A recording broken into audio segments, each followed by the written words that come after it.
I'm Ali Staton, mix engineer and producer from the UK, and I'm here at Abbey Road Institute to do a masterclass and answer some questions. So I started in a studio in London, or several studios in London, as an assistant and initially a runner and then assistant, and kind of worked my way up through what used to be a kind of apprenticeship system in studios in the UK, and made contacts and built up a network and worked my way up that way. The reason was that I did some records as in-house engineer at Island that started to get noticed and had some success. And so I had other labels contact me to work for them. And very kindly, my bosses at Island allowed me to go away and work for other labels and other clients whilst I was still at Island. And I think that was probably a period of about a year, at which point it was happening so often, they basically said to me, you either work for us or you leave. And so my choice to become freelance was kind of made for me at that point. It seemed like now is the time to do it. But they were incredibly supportive and helpful. So it wasn't like an ultimatum, but it was fun, yeah. There's been a few, but I guess I'd spent some time programming for Madonna, and which is kind of different to what I normally do in the studio environment. And so I did a lot of live events, live shows with her, including like performing at Wembley Stadium in the UK, and she opened the Grammy Award ceremony in Los Angeles. So that was a different experience and kind of stands out as something kind of memorable, because, you know, usually I'm kind of by myself in a studio, and that was a much more engaging experience in a lot of ways. So yeah, that stands out.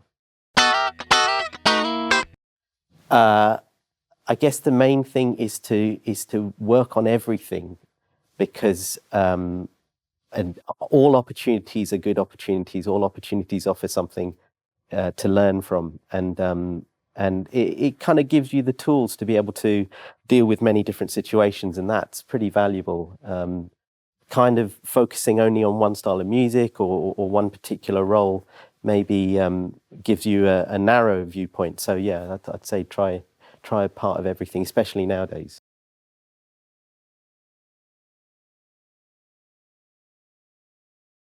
And we're live.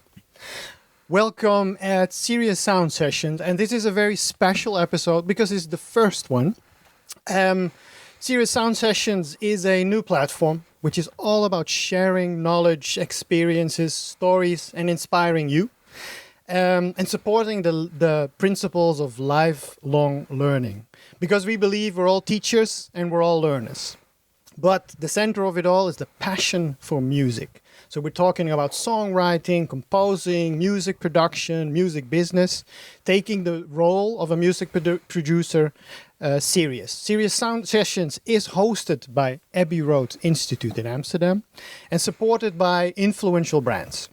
And today's episode is powered by Universal Audio. I think many of you know Universal Audio, and if you don't, then definitely watch their website, uaudio.com.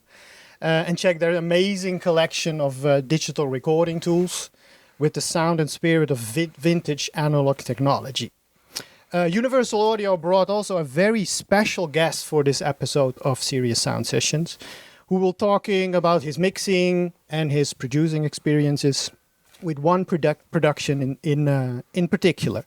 He's a mixing engineer and producer based in the UK, and who came especially for our event to Amsterdam. Worked on influential albums for artists like Tricky, Turin Breaks, worked with Madonna, Seal, and Lamb, and producers like the Neptunes, Gary Katz, and Stuart Price, just to name a few. But before I hand you over to our special guest, some few practicalities. Because we have a selected group of people here at the venue. And of course we have you watching from home to this live stream. If you have any questions, please do submit them in the stream on YouTube or Facebook. And our team will hand them over to me and I will ask them to our special guest of this evening. So that was all for the practicalities, my introduction. Without further ado, tonight on this live stream event, powered by Universal Audio, Serious Sound Sessions presents Deconstructing the Mix with Ali Staton. Thanks, Dennis. Thank you. So, as Dennis mentioned very kindly, I've worked as a mixing engineer and sometime producer for far too many years. And so I'm going to demonstrate using this Turin Breaks track, which was off their 7th album called Lost Property. It's a song called Keep Me Around. Some of the ideas that I've picked up over the years, some of the techniques that maybe you can incorporate into your own productions and recording sessions. So I'll give you a little bit of a background in terms of my relationship with the band. I've now worked on 3 albums with them over the last 5 or 6 years. And so we've built up quite a good rapport. Creatively, there's a kind of shorthand that we've sort of developed in terms of the sound that they're looking for and what I can readily bring to help them achieve their vision. And so I'll start with this track, Keep Me Around. It was a radio hit in the UK a couple of years ago. And I can play you their original demo. I'll play you a little bit of their original demo that they sent me, which essentially was the basis of our work together. And we'll listen to, I don't know, a minute of this track, and then I can start to break it down.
A little bit of the flavour of what they envisaged prior to us getting together and going into the studio. It's a pretty well realised demo that Ollie, the singer, has a great little studio in his garden, and the band get together and thrash out their ideas.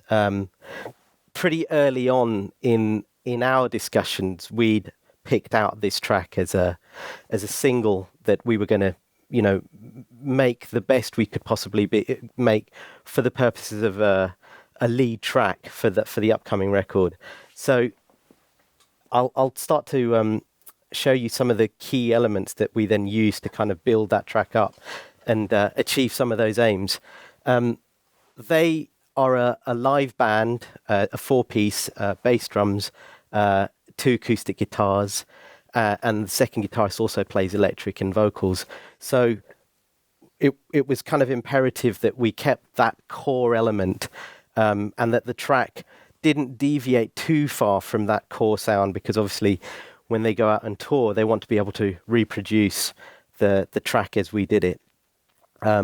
So there's a kind of playfulness in the song, in the lyric, that I wanted to kind of enhance, to make the most of, to frame as well as we could, and sort of make an interesting production that was sonically interesting, that showed off the song, showed off Ollie's vocals, because that's obviously a big strength in what they do and how he writes. And so we based ourselves at a studio in Wales in the UK called Rockfield. It's a very famous studio that's played host over the years to Queen, recorded Bohemian Rhapsody there. Oasis did the productions there. And then more recently, there's a band called Royal Blood, an English rock band who did their debut album there. So it has a great heritage and a history that, in a way, we wanted to sort of tap into some of that, and basing ourselves at that studio really did kind of help that process along. Another interesting part of this particular track, which I think makes it something good to focus on, is it incorporates many different recording approaches. So you have the live band, the performance aspect of it. We recorded the main tracks, the rhythm section tracks, to tape using a Studio A800 tape machine at the studio. And, Pro Tools didn't really come into the production till a later stage into the overdubs and some other elements that we added later on. So the track was recorded to tape, recorded through console with a band performing live. There was no click track. It's an interesting element I can talk about in terms of the click track. We didn't use a computer-generated click track. I ended up using a tape loop, which I'll demonstrate in a little bit, just using pictures to show you how that worked. Just to keep a slightly looser feel and not make it metronomic. And then ultimately the track was overdubbed in various remote locations using, standalone interfaces like, in this case, I used a UAD Apollo interface to record the string overdubs.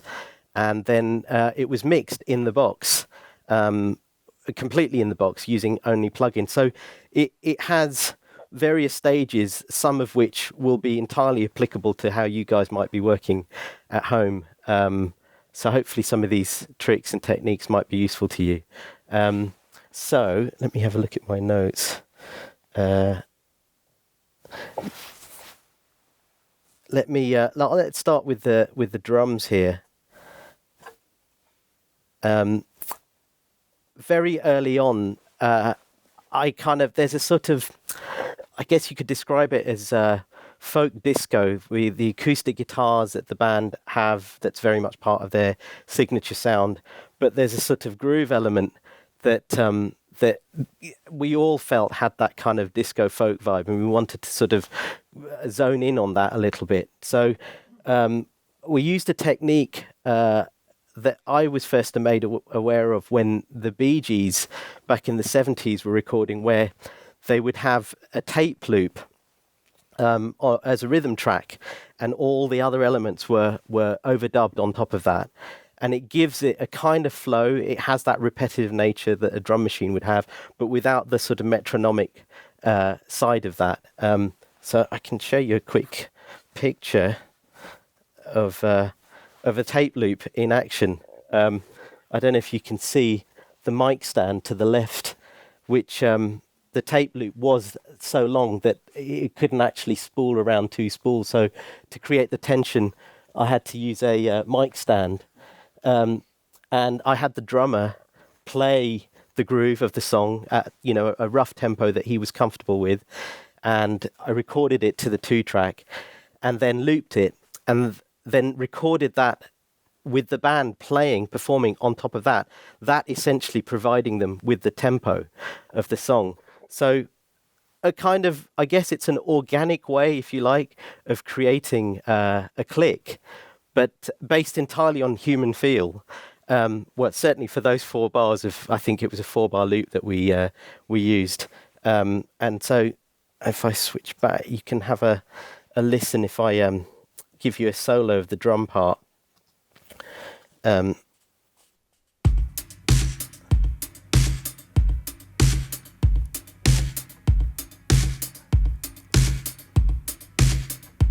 Really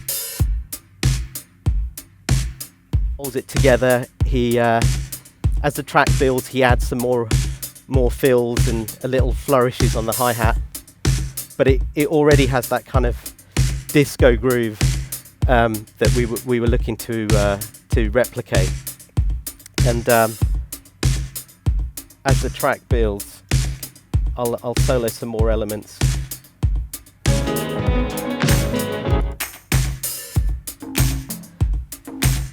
So there's some congas and claps, tambourine elements, all things just to kind of lift the groove as the track progresses.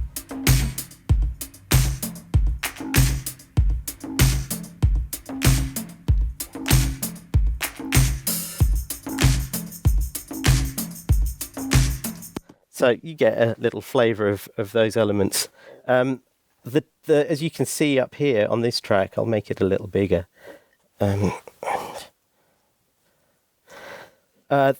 Very quickly, just for track count, I'm quite keen to keep track count quite low.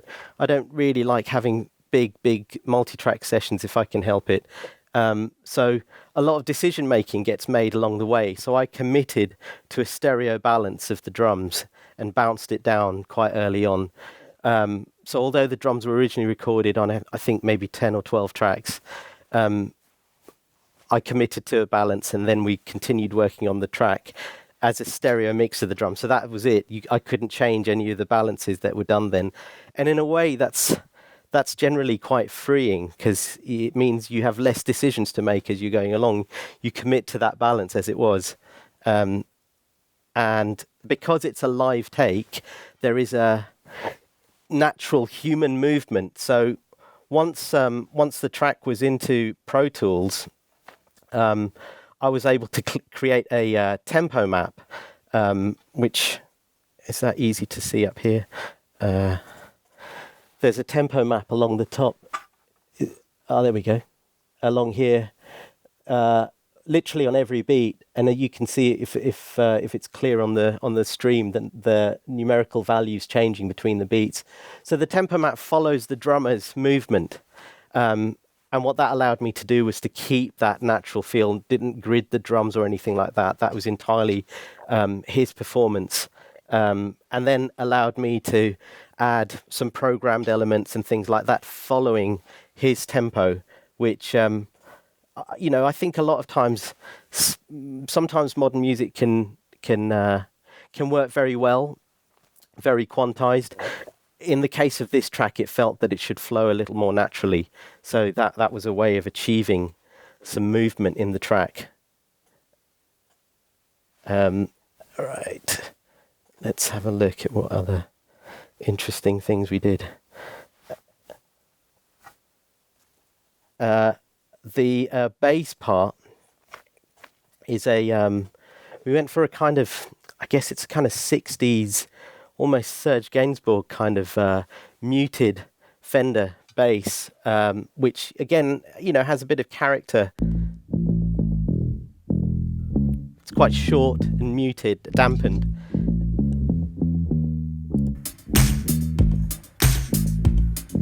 Again, to kind of enhance the playfulness in the track.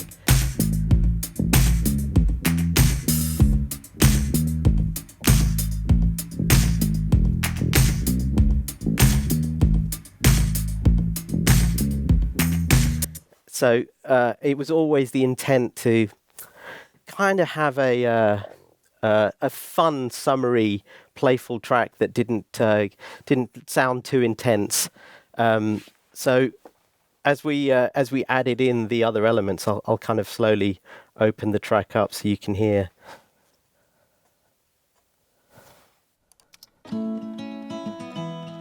The acoustic guitars.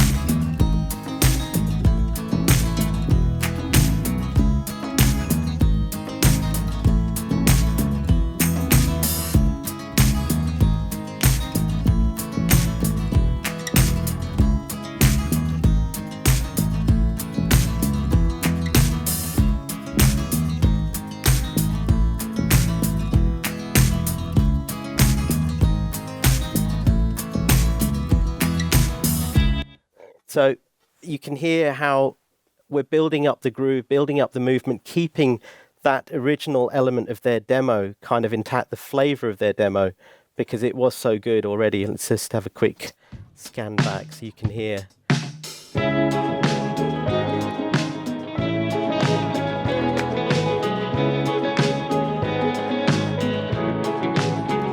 And then the version as it was recorded.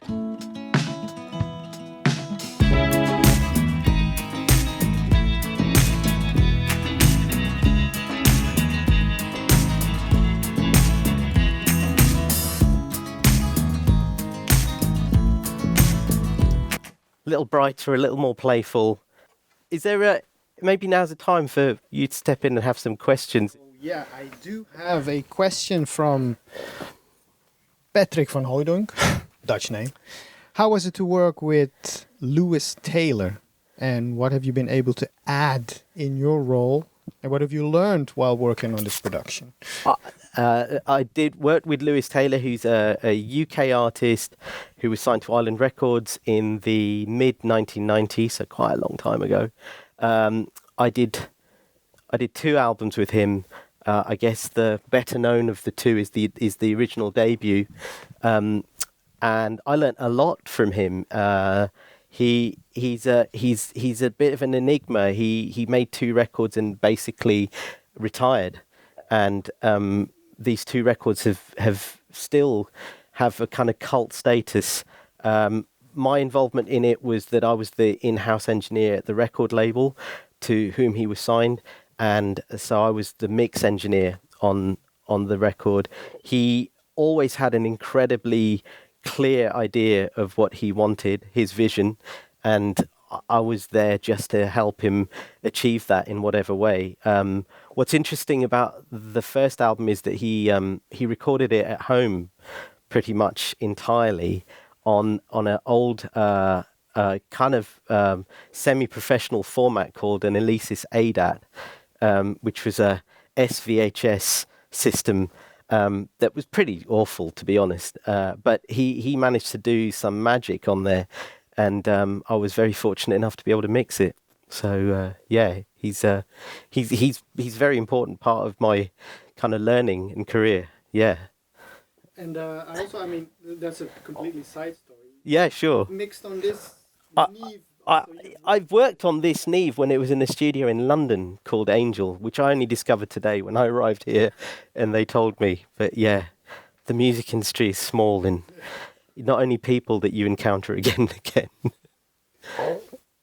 Yeah, I have some questions about vocals. But maybe... Sure, well, that might be a good time, because I was going to actually start talking about the vocals on this track, so far away. One of the questions is from... I think it's Juana Sky, but let me see. How do you get your vocals to sit right in the mix? Okay, so this is an approach. I don't profess to have the only approach. The vocal, most of the music I do is pop, contemporary rock, and so vocal is the key for me. Certainly in this band, it's a very important element, and Ollie is a great vocalist, but we do spend some time making sure that we're capturing all the intention, both in terms of his performance and in terms of maximizing it sonically, so that it enhances the track in all the right ways. So if we look at the lead vocal track here, I can zoom in a bit. One of the kind of key elements in mixing, as far as I'm concerned, is automation, and automation and mute are kind of incredibly powerful tools beyond, plugins and effects and all that other stuff that you can use. The simplicity of automation and mute in a track and an arrangement can be pretty profound. So you can see that's the lead vocal, and I will use automation in a number of ways. Those breakpoints that you see along here are the vocal rides for the lead vocal, which looks pretty. It looks like a sort of mountain range or something from the side view. There's a whole lot of automation going on, even down to these dips here, if I zoom in, I use automation as a de-esser. So I will basically draw a volume change where there is my screen's gone, where there is a plosive, a P, or a loud S. So as we scroll through, I can't see my screen, but I'll try and do it on here. As we scroll through, you can see where I've done a ride. Most of the time, I will draw that in. I'll find a point on a particular vocal take where a certain amount of gain reduction is enough to compensate, and then I can copy and paste that in. Other times, I will actually do it on a control surface with the fader. So all the other rides that you're viewing on there are performed on the fader and recorded into automation.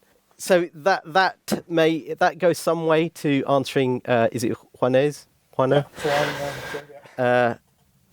Their question.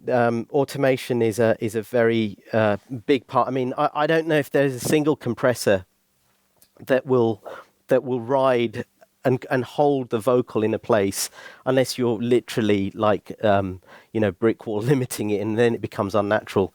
And I've always found vocal automation helps me keep the vocal in focus in a way that I can't get with just hardware or plug-in inserts alone, dynamic controllers. So that's a very big element of what happens. Obviously, the performance is the key. All of these other elements are just there to enhance. But if you can capture the right performance, then that's what will connect with the audience.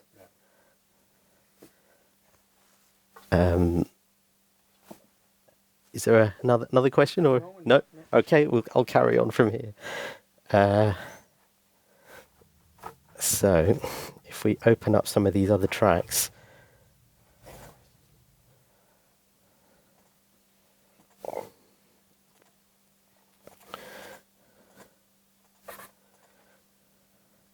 So the intro, the band intro didn't really exist. So as I was mixing it, it felt apparent to me that we should have something that just kind of brings the track in, something that's interesting and musical that just sort of gently brings the track in. So using some of the elements that they'd already recorded, I created this.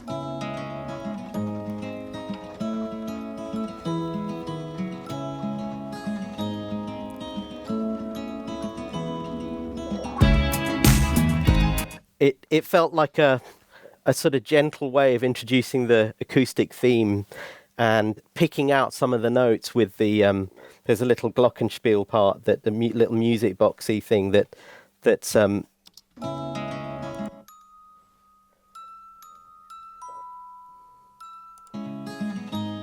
just picks out the notes in the picking.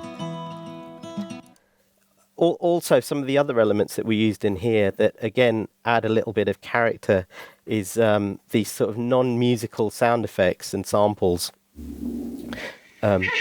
like the little laugh, which is actually Ollie the Singer's sample. I don't know where he discovered that, but it reappears at several points in the track and just sort of has a little ear candy interest.